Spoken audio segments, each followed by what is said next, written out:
Hello friends, welcome back to Ahusha channel. আজকে আমি তোমাদেরকে বানিয়ে দেখাবো খুবই সহজভাবে পায়েসের রেসিপি। চলো তাহলে দেখে নেওয়া যাক। সবার প্রথমে আমি এখানে নিয়ে নিয়েছি দুধ। এখানে আমি 500 ml মতো, হাফ লিটারের মতো দুধ নিয়েছি। সেটাকে আমি এখানে একটু গরম করে নিচ্ছি। আর এখানে নিয়ে নিচ্ছি 1 কাপের মতো চাল।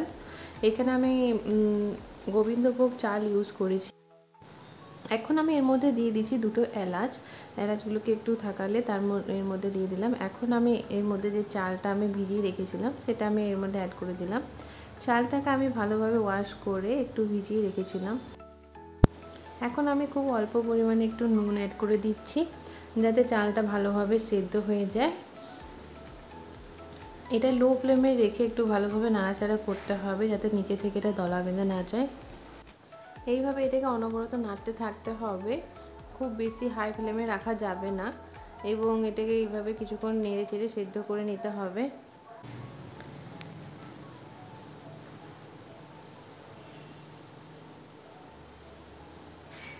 খুবই ঝটপট এবং খুবই সহজ একটা রেসিপি।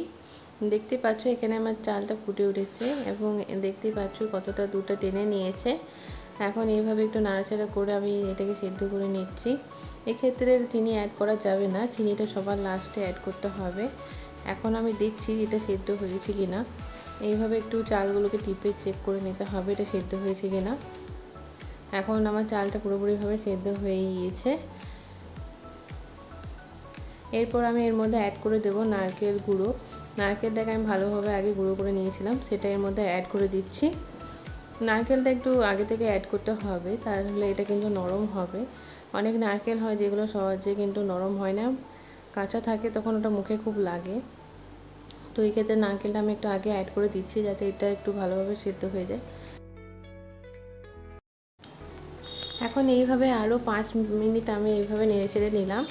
দেখতেই পাচ্ছ চালটা এবং নারকেলটা ভালোভাবে সেদ্ধ হয়ে গিয়েছে এবং দুধটা পুরোপুরিভাবে টেনে নিচ্ছে। এখন এরপর আমি এর মধ্যে চিনি আর বাকি সব ইনগ্রিডিয়েন্টসগুলো অ্যাড করে দেব। তো সবার প্রথমে আমি এখানে নিয়ে নিয়েছি 1 কাপের মতো চিনি। তোমরা নিজেদের স্বাদ অনুসারে চিনিটা অ্যাড করবে। যদি কেউ চিনি কম খেতে চাও তো কম অ্যাড করো। আমি এখানে 2 কাপের মতো চিনি অ্যাড করছি। চিনিটা অ্যাড করার পর এটাকে একটু ভালোভাবে নাড়াচাড়া করে নিতে হবে যাতে চিনিটা ভালোভাবে গলে যায়। এখন আমি এর মধ্যে দিয়ে দেব কাজু এবং কিশমিশ। কাজু এবং কিশমিশ দিলে কিন্তু পায়েসের টেস্টটা অনেক গুণ বেড়ে যায়। তো এখন আমি সব কিছু ভালোভাবে একটু মিশিয়ে নিচ্ছি। এইভাবে কিছুক্ষণ মিশিয়ে নেওয়ার পর দেখতেই পাচ্ছ এটা ভালোভাবে রেডি হয়ে গিয়েছে পায়েসটা। এই পর্যায়ে আমি কিন্তু গ্যাসের ফ্লেমটা অফ করে দেব। ঠান্ডা হলে কিন্তু পায়েসটা আরেকটু জমে যাবে, তখন এটা আরেকটু গাঢ় হয়ে যাবে।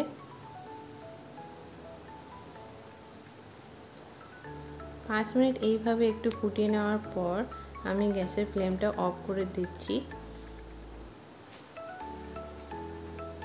এখন আমার পায়েসটা পুরোপুরি কিন্তু রেডি হয়ে গিয়েছে। এটাকে কিছুক্ষণ বাইরে রেখে ঠান্ডা করে নেব। রুম টেম্পারেচারে রেখে আমি এটাকে ঠান্ডা করে কিছুক্ষণ ফ্রিজে রেখেছিলাম। দেখতেই পাচ্ছ পায়েসটা আমার পারফেক্টভাবে রেডি হয়ে গিয়েছে। তোমরা কিন্তু অবশ্যই আমার মতো করে পায়েসটা বাড়িতে বানিয়ে দেখবে, খুবই ভালো লাগবে। আশা করি তোমাদের এই রেসিপিটি ভালো লেগেছে। ভিডিওটি পুরোটি দেখার জন্য অসংখ্য ধন্যবাদ।